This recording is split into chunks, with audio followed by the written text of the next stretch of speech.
Hola amigos, ¿qué tal? Os saludo con enorme gusto como siempre. Hoy tenemos un tema muy especial.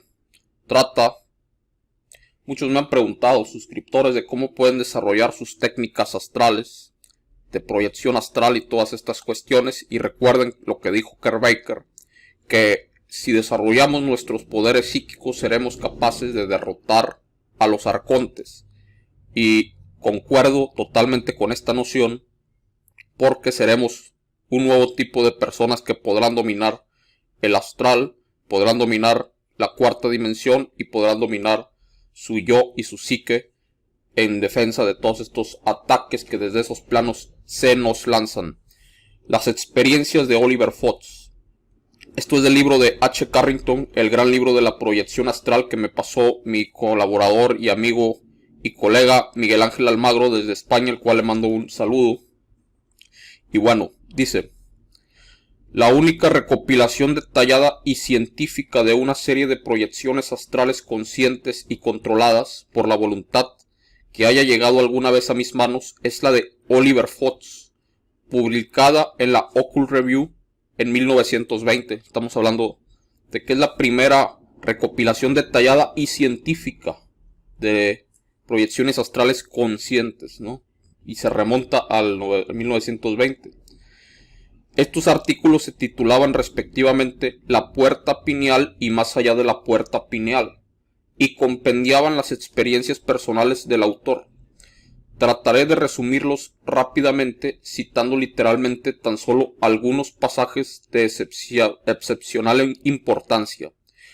Antes de seguir, quiero decirles que si no tienen un dominio del astral, pueden comenzar a meditar. Les recuerdo que hay un canal muy bueno de Domina tu Mente, que trata de temas de la ley de atracción, y les recomiendo que vayan y se suscriban de mi colega Raúl Mexicano, que es impresionante sus videos realmente, y les recomiendo que vayan y chequen porque también tiene que ver con esto. Y déjenme decirles, si ustedes no tienen dominio del astral y no tienen esos dones, que muchas personas los tienen, pero la mayoría no, se puede despertar progresivamente mediante técnicas sencillas y mediante cuestiones en las cuales no se sientan con miedos o temerosos de nada. De hecho, no es bueno irse al astral con miedo porque caen en el bajo astral, lo cual no es bueno. Sin embargo, quiero decirles que si ustedes quieren desarrollar estas facultades, que por cierto les va a servir en todo tipo de áreas y aspectos, sobre todo salir de la Matrix, pueden hacerlo con los sueños lúcidos. O sea, primero tratar de entrar, porque no es lo mismo un viaje astral a un sueño lúcido, son dos cosas distintas, pero el sueño lúcido te ayuda también en muchas cuestiones y es más fácil porque no implica algo tan serio, o no tan serio, sino tan laborioso para las personas que no lo pueden hacer, como la proyección astral. Dice: con toda lógica, Fox empieza por someter alternativamente a consideración del lector dos teorías a que podría acudirse para explicar sus experiencias. Son estas: la de los sueños excepcionalmente vívidos, por un lado, y por el otro, la de las proyecciones astrales. ¿Cuál de estas será la explicación correcta? Fox reconoce que es extremadamente difícil probar objetivamente la segunda de las teorías, considerando más prudente, por consiguiente, limitarse a escribir sus propias experiencias y resumir sus propios métodos de operación, en la esperanza de que otras personas puedan llegar a obtener los mismos resultados siguiendo sus consejos y prueben a su vez por sí mismos la realidad de la proyección astral. Bueno, a nosotros no nos queda duda de eso, ¿no? Pero bueno, vamos a leer qué dice. El primer paso, declara Fox, consiste en adquirir cierto control onírico, si bien de tipo diferente el detallado en este libro. Consiste en llegar a adquirir, por la observación de alguna incongruencia o anacronismo, el conocimiento de que se está soñando. Cito aquí literalmente las palabras de Fox. Hace 18 años era yo entonces estudiante de una escuela técnica. Tuve un sueño que me impulsó a iniciar mis investigaciones. Soñé simplemente que me hallaba parado en el exterior de mi casa. Bajando la vista, descubrí que las baldosas de la vereda habían cambiado misteriosamente de posición, encontrándose ahora el lado mayor de las mismas paralelo y no perpendicular al cordón. Entonces se me impuso la solución. Pese a todo lo real que parecía aquella mañana de verano, yo estaba soñando. Instantáneamente, la sensación de realidad se hizo 100 veces más vívida.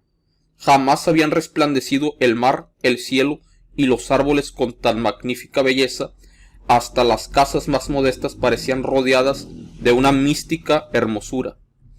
Jamás me había sentido mejor, más lúcido o más divinamente poderoso.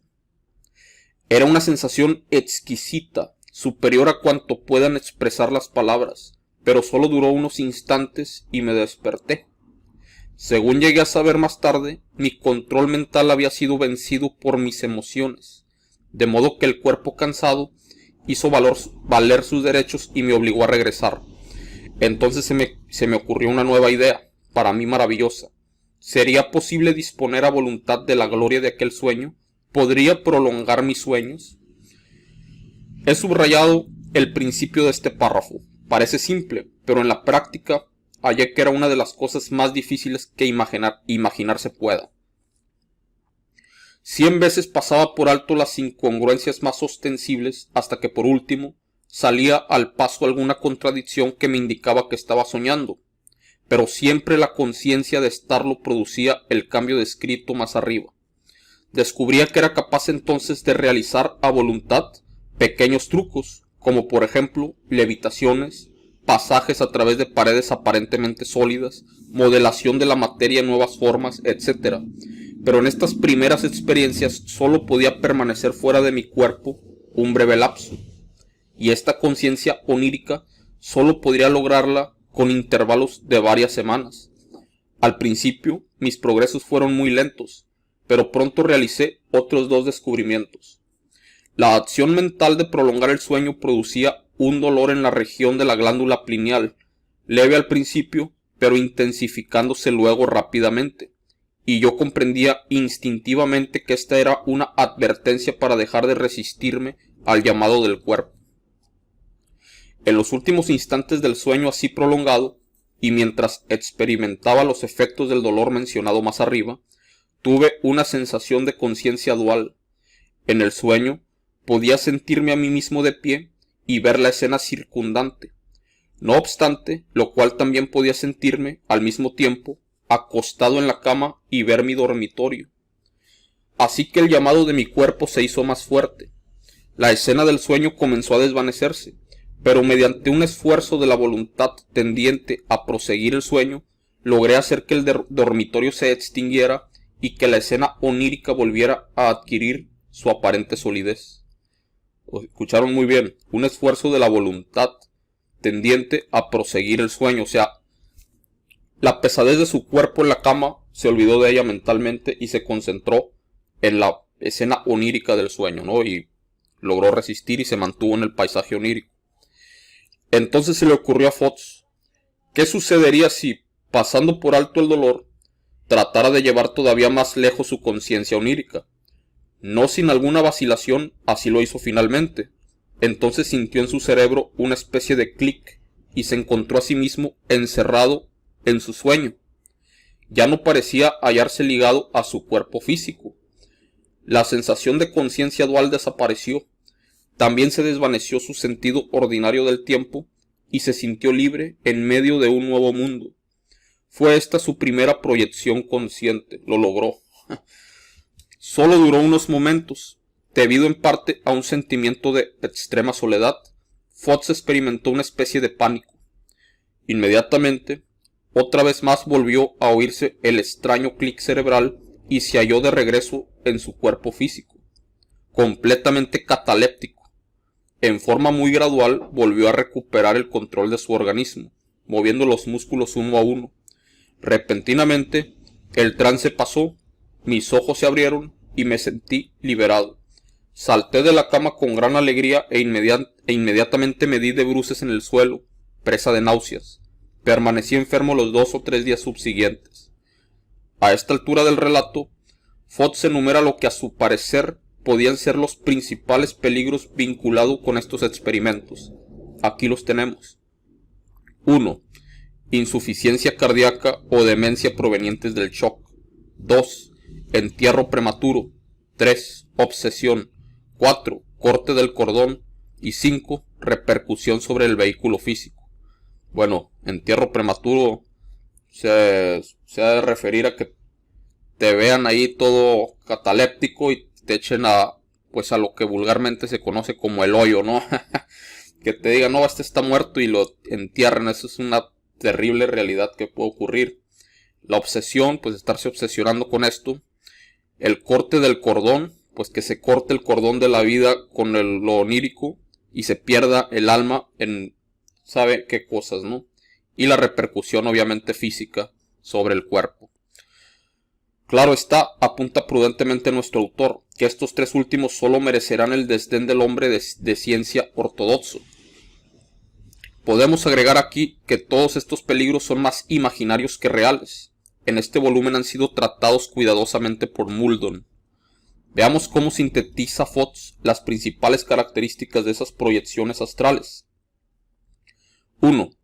El cuerpo parece estar en un estado de semirrigidez que puede aproximarse considerablemente al aparente estado cataléptico ya descrito. Aunque los ojos se hayan cerrados, el cuarto resulta perfectamente visible y también la atmósfera, de modo que se tiene la sensación de contemplar pequeñas partículas de polvo iluminadas por el sol o, en cierto modo, un resplandor dorado de intensidad muy variable. Detrás de esto, por así decirlo, y precisamente en la línea límite de visibilidad, se ve algo bastante semejante a una masa de huevos de rana en vibración de color azul grisáceo. 3. Los sonidos físicos se oyen nítidamente. 4. En este estado, el sujeto es susceptible de cualquier alucinación, visión o sonido inimaginables, o desde otro punto de vista, el sujeto se haya dotado de clarividencia y clariaudiencia. 5. En este estado, especialmente si lo confunde con la vigilia, es muy probable que caiga presa de un miedo extraño e irracional. Me imagino que se conecta con las densidades extrañas del mundo onírico y por eso se siente ese miedo en el espíritu. 6. Posee una aguda conciencia de fuerzas atmosféricas desconocidas, algo así como el sentimiento anticipatorio de una tempestad, pero enormemente intensificado. Es un tanto interesante, ¿no?, esta cuestión. De acuerdo con los datos de Fox, este nunca logró efectuar una verdadera proyección sin una ruptura de la conciencia. En todo momento sentía que alguien o algo lo llevaba hacia atrás. Era como pasar al lado del morador en el umbral. Entonces, de súbito, se le ocurrió la solución del problema. Debía obligar a salir mi yo incorpóreo a través de la puerta de la glándula pineal, de modo que se produjera detrás mío la ruptura esperada. En este estado de trance, esto tenía lugar mediante la simple concentración del pensamiento en la glándula pineal y el vehemente deseo de ascender a través de la misma. He aquí la sensación experimentada. Mi yo incorpóreo se precipitaba hacia cierto punto de la glándula pineal, lanzándose contra la puerta imaginaria, en tanto que la luz dorada aumentaba en intensidad y la habitación toda parecía envuelta en llamas. Si el impulso no bastaba para hacerme salir, entonces la sensación era inversa. Mi yo incorpóreo cedía en su propósito y otra vez volvía a coincidir con mi cuerpo, en tanto que la luz astral disminuía la intensidad normal. A menudo, antes de que yo pudiera generar la fuerza de voluntad suficiente para proyectarme, debía realizar 2 o 3 tentativas.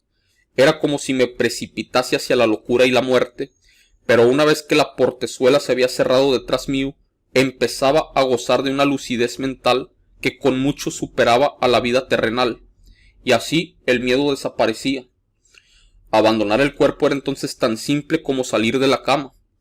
Fox, con admirable precaución científica, advierte a sus lectores que no tomen demasiado al pie de la letra lo dicho acerca de la glándula pineal, pero afirma que son estas las sensaciones exactas y él tiene el convencimiento de que lo declarado no se halla lejos de la verdad. En la gran mayoría de sus experiencias, Fox asegura que había un vacío en la conciencia, aparentemente durante solo unos instantes. Entre su tentativa de pasar por la puerta pineal y su estado de plena conciencia fuera del cuerpo físico. Fox logró finalmente, sin embargo, realizar cierto número de proyecciones con plena conciencia desde el principio. Y aquí sus palabras. Fue esta la culminación de mis